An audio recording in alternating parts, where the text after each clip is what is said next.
Good morning, guys. So next topic in class 10th is transportation. ठीक है, transportation. तो simply transportation का मतलब होता है कि आप फूड को कैसे ट्रांसपोर्ट करते हो डिफरेंट स्पेन सेल और टिश्यूज के पास, ताकि वो फूड को ऑक्सीडाइज करके एनर्जी प्राप्त कर सके. तो ट्रांसपोर्टेशन में जनरली आपको ट्रांसपोर्ट करते हो फूड को जनरली. ठीक है, तो ट्रांसपोर्टेशन एनिमल्स की अगर हम बात करें तो there is specific connective tissues, blood and lymph. Mostly blood आपका हेल्प करता है ट्रांसपोर्टेशन में फूड के. प्लांट्स की बात करें तो again there are special tissues, xylem और फ्लोएम. जाइलम वाटर और मिनरल को कंडक्ट करता है या ट्रांसपोर्ट करता है, और फ्लोएम फूड को ट्रांसपोर्ट करता है. तो सबसे पहले हम यहाँ डिस्कस कर रहे हैं एनिमल्स के अंदर ट्रांसपोर्टेशन कैसे होते हैं. सर्कुलेटरी सिस्टम इसमें इन्वॉल्व होता है पूरा. Blood, blood vessel, artery, veins and capillaries. ठीक है, सबसे पहले हम डिस्कस करेंगे एनिमल्स के अंदर.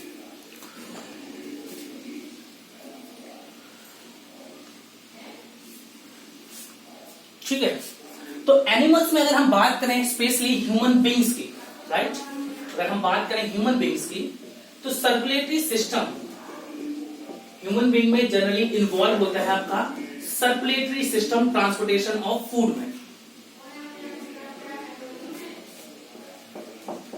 फूड के अलावा ऑक्सीजन, कार्बन डाइऑक्साइड भी आपके बाय ब्लड ही ट्रांसपोर्ट होती है. सर्कुलेटरी सिस्टम जनरली आपका मिलकर बनता है दो चीजों से, blood as well as blood vessels, blood and blood vessels. ठीक है, ब्लड वेसल्स में आर्टरी, वीन्स और कैपिलरीज आती हैं, और इसको हम जनरली वैसे ब्लड को कंपोनेंट को हम ऑलरेडी क्लास 9 में डिस्कस कर चुके हैं. थोड़ा शॉर्ट टर्म्स में हम इस ब्लड के कंपोनेंट को भी ले लेते हैं. Generally blood is made up of, generally अगर हम ब्लड के देखें तो ब्लड के एक्चुअल में आपके दो कंपोनेंट होते हैं. एक होता है ब्लड प्लाज्मा और एक होता है आपका ब्लड सेल्स. ब्लड सेल्स, और इन ब्लड सेल्स में आपके आरबीसी आते हैं, डब्ल्यूबीसी आते हैं और प्लेटलेट आते हैं. ये तीन सेल्स आपके, ये तीन सेल्स आपके इसमें आते हैं. तो ब्लड को हम दो कंपोनेंट में डिवाइड करते हैं, blood plasma, blood cells. Blood cells के अंदर आरबीसी, डब्ल्यूबीसी एंड प्लेटलेट्स.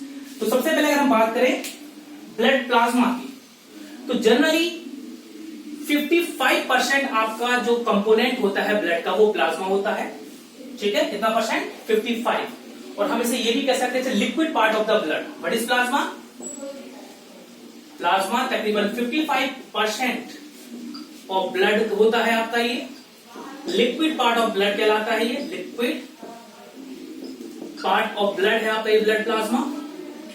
ठीक है, इसके अंदर क्या पाया जाता है? इसके अंदर आपके अमीनो एसिड्स हो सकते हैं, प्रोटीन्स हो सकती हैं, एंटीबॉडीज हो सकती हैं. ऑल दीज कंपोनेंट से मिलकर आपका बनता है ये ब्लड प्लाज्मा. और जनरली अगर इसके हम स्पेशली फंक्शन की बात करें तो ब्लड प्लाज्मा मोस्टली कैरी करता है आपका CO2 को in the form of hydrogen carbonate. Hydrogen carbonate के फॉर्म में CO2 को ये कैरी करता है. राइट, नेक्स्ट पार्ट है आपका ब्लड सेल्स.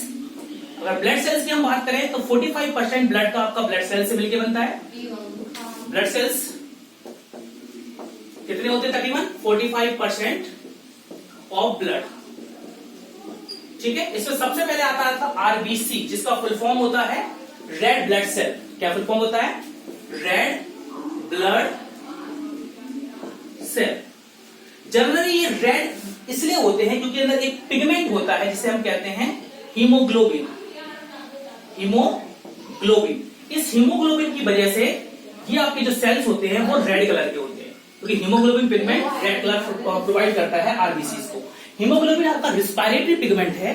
ये सिर्फ आरबीसी के अंदर रहता है, और ऑक्सीजन मॉलिक्यूल इस हीमोग्लोबिन से अटैच होकर ट्रांसपोर्ट होते हैं all over the blood cells और टिश्यूज तक. ठीक है, इस हीमोग्लोबिन की हेल्प से. रेड ब्लड सेल्स जो ह्यूमंस के होते हैं उसमें न्यूक्लियस नहीं होता. नो न्यूक्लियस, में कोई भी न्यूक्लियस नहीं होता. कुछ मैमल्स को छोड़ के, स्पेशली मैमल्स में हम बात करें तो मैमल्स में न्यूक्लियस नहीं होता ह्यूमन बींग्स के अंदर, क्योंकि ह्यूमन बींग्स मैमल्स में आते हैं. पर कैमल में न्यूक्लियस होता है. किसमें होता है? कैमल में न्यूक्लियस होता है. Camel has nucleus in RBC. ठीक है, ओके. इसका काम और ऑलरेडी बता दिया है ये कि O2 को ट्रांसपोर्ट करने में ये हेल्प करता है, ट्रांसपोर्ट करने में हेल्प करता है। लाइफ स्पैन इसकी 120 डेज होती है। और अगर इसके अमाउंट की बात करें तो ये तकरीबन रहता है 4.5 to 5 मिलियन पर mm क्यूबिक। 4.5 to 5 मिलियन रहता है पर mm क्यूबिक इसकी संख्या। ठीक है, नेक्स्ट अगर इसकी बात करें नेक्स्ट सेल की तो वो आपका आता है WBC। WBC जनरली आपके व्हाइट ब्लड सेल्स है, जिन्हें हम सोल्जर ऑफ द सेल भी कहते हैं, सोल्जर ऑफ द बॉडी भी कहते हैं, क्योंकि ये सिर्फ इन्फेक्शन और डिजीज से लड़ने में हेल्प करते हैं। WBC जिसका अदर नेम ल्यूकोसाइट भी है, ये आपके होते हैं व्हाइट ब्लड सेल्स। ठीक है, ये फाइट करते हैं किससे? पैथोजन से। ये व्हाइट कलर के होते हैं क्योंकि इनमें हीमोग्लोबिन नहीं होता। ठीक है, इनकी अगर लाइफ स्पैन की बात करें तो इनकी लाइफ स्पैन क्यों होता है तकरीबन 4 to 5 डेज इनकी लाइफ स्पैन होती है। फंक्शन होता है फाइट अगेंस्ट पैथोजन, ऑलरेडी बता चुके। अमाउंट की बात करें तो इसकी अमाउंट तकरीबन होता है 8000 तकरीबन पर mm क्यूबिक, 8000 पर mm क्यूबिक के आसपास ब्लड की इसकी मात्रा होती है। और WBC अलग अलग टाइप के होते हैं, एक ग्रेनुलोसाइट होता है, ग्रेनुलोसाइट भी होते हैं। सबका काम जनरली होता है बॉडी को प्रोटेक्शन से रिलेटेड, बॉडी को प्रोटेक्ट करते हैं डिजीज से और पैथोजन से, इसलिए इन्हें हम सोल्जर ऑफ द बॉडी भी कहते हैं। थर्ड आपका जो सेल इसमें इन्वॉल्व आता है वो आता है आपका प्लेटलेट्स। और प्लेटलेट को जनरली हम थ्रोम्बोसाइट के नाम से भी जानते हैं, थ्रोम्बोसाइट्स। इसकी लाइफ स्पैन तकरीबन होती है 2 डेज की लाइफ स्पैन होती है। मात्रा की अगर बात करें तो ये तकरीबन होती है 2.5 लाख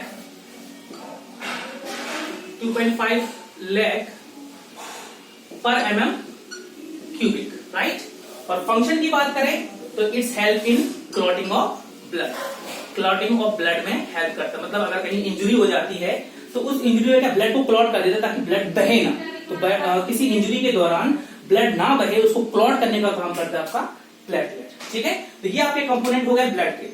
नेक्स्ट आपका आता है ट्रांसपोर्टेशन में आपका ब्लड के साथ आते हैं कुछ ट्रांसपोर्टेशन में जो आपकी पाइपलाइंस या ट्यूब जो हेल्प करते हैं उन्हें आप कहते हो ब्लड वेसल्स। उन्हें हम क्या कहते हैं?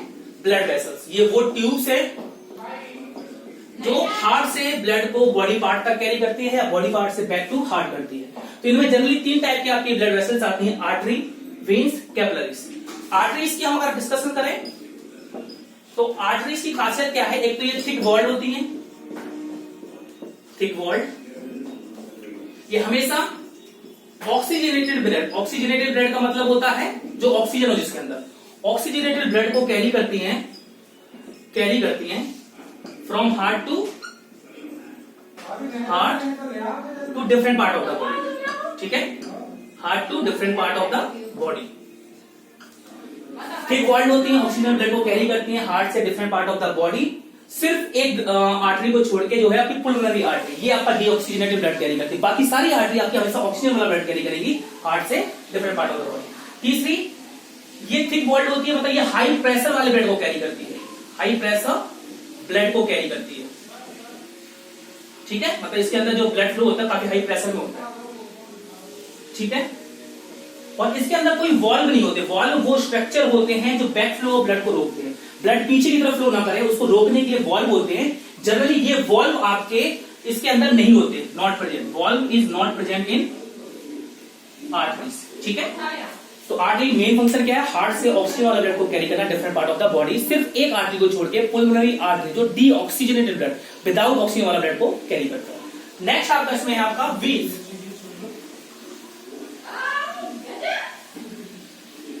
अगर हम नेक्स्ट बात करें वेन्स की, तो वेन्स इसके जस्ट अपोजिट और आपकी होती हैं। वेन्स जनरली थिन वॉल्ड होती हैं, थिन वॉल्ड होती हैं। ये आपका डीऑक्सीजनेटेड ब्लड कैरी करती है, मतलब विदाउट ऑक्सीजन वाला डीऑक्सीजनेटेड ब्लड कैरी करती है, विदाउट ऑक्सीजन वाला डीऑक्सीजनेटेड ब्लड कैरीज फ्रॉम कहां से? Different part of the body back to the heart. ठीक है, तो ये क्या करती है? ये डीऑक्सीजन वाला, मतलब बिना ऑक्सीजन वाला, जब जो विदाउट ऑक्सीजन वाला ब्लड होता है उसमें कार्बन डाइऑक्साइड मिक्स होती है कुछ अमाउंट में। तो बिना ऑक्सीजन वाले ब्लड को ये कैरी करती है different part of the body से दोबारा से कहां तक, हार्ट तक, ठीक है। सिर्फ एक वीन को छोड़ के पुल्मोनरी वीन आपकी ऑक्सीजन वाला ब्लड कैरी करती है, तो वो एक एक्सेप्शनल केस हो गया। बाकी सारी वीन्स डीऑक्सीजन वाला ब्लड कैरी करती है different part of the body से हार्ट तक। नेक्स्ट इसी बात करें तो दे हैव वॉल्व, इनके अंदर वॉल्व होते हैं जो बैक फ्लो ऑफ ब्लड को रोकते हैं। क्यों? क्योंकि इसके अंदर जो ब्लड फ्लो होता है लो प्रेशर वाला ब्लड होता है, जो ब्लड फ्लो होता है लो प्रेशर ब्लड होता है, जिसकी वजह से उसकी बैक फ्लो मतलब पीछे साइड फ्लो होने का चांसेस बढ़ जाते हैं। इसलिए इनके अंदर वॉल्व होते हैं। ये वॉल्व वो स्ट्रक्चर है जो बैक फ्लो ऑफ ब्लड को रोकते हैं, पीछे फ्लो होने से ब्लड को रोकते हैं। तो ये जनरली बॉडी के सुपरफिशियली रहती है, सुपरफिशियली मतलब ऊपर ऊपर, और आर्टरीज हमेशा बॉडी के डीप रहती है, काफी अंदर साइड रहती है, सुपरफिशियली नहीं रहती। नेक्स्ट आपका इसमें आता है वीन। नेक्स्ट आपका आता है इसमें वीन। वीन्स भी आपकी थिन ब्लडेड होती है, थिन वॉल्व होती है, सॉरी थिन वॉल्व होती है। इनके अंदर वॉल्व होते हैं, वॉल्व प्रेजेंट होते हैं, और जनरली इनका काम है कि join arteries to vein, arteries to vein. Generally क्या करती हैं आपकी, कि ज्वाइन करती हैं आर्टरी को वेन से जोड़ने का काम करती है। तो ब्लड ट्रांसपोर्टेशन में, सर्कुलेटरी सिस्टम में ब्लड आपका एक मेन कंपोनेंट है जो फ्लो होता है इन आर्टरीज के द्वारा, वीन्स के द्वारा, कैपिलरीज के द्वारा, और डिफरेंट डिफरेंट बॉडी में ट्रांसफर करता है food as well as some gases. Thank you.